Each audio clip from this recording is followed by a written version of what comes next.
সারাদিনের কর্মক্লান্তির শেষে একটু বিকেলের প্রকৃতির ভিডিও করার চেষ্টা করতেছি। খুব সুন্দর একটা প্রকৃতি, প্রচুর প্রচুর সুন্দর। বিশেষ করে আমরা বিকেলবেলা পুকুর পাড়েই মানে একটু আড্ডা দেওয়ার চেষ্টা করি। ছোটো ছেলেরা খেলাধুলা নিয়েও ব্যস্ত আছে। আশা করি ভিডিওটি আপনাদের ভালো লাগবে, কারণ ওইরকম গ্রামের পরিবেশের দৃশ্য অনেকেই দেখতে চান। এই জন্যই মূলত ভিডিওটা মানে নিয়ে আসলাম আর কি আপনাদের জন্য।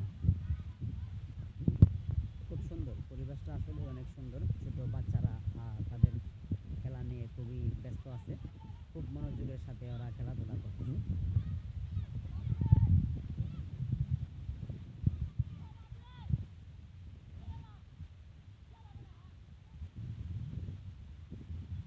বিশেষ করে আমরা বিশেষ করে বিকালের দিকে যখন আমরা ফ্রি থাকি তখন একটু ঘোরাঘুরির চেষ্টা করি।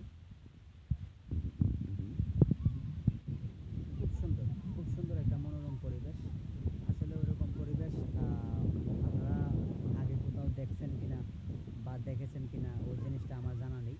তো যাদের ওই ভিডিওটা ভালো লাগবে তারা নিশ্চয়ই লাইক কমেন্ট করবেন, ভিডিওটা শেয়ার করে পাশে থাকবেন। আপনাদের আপনাদের একটু সাপোর্টেই আমাদের এগিয়ে যাওয়ার সম্ভাবনা থাকবে ইনশাল্লাহ। তো আমরা দেখতে পাচ্ছি আমাদের এই, তোর নাম না নাকি তেমন, আমাদের সামিউল মোটামুটি ভালো ফুটবল খেলে। তো আজকে সামিউল ফুটবল খেলতেছে না, মানে মোটামুটি আজকে হয়তো ওর ভালো লাগতেছে না, এই জন্য খেলাধুলা করে না আর কি। ও একা একা বৈশা বৈশা মানে খেলা উপভোগ করতেছে।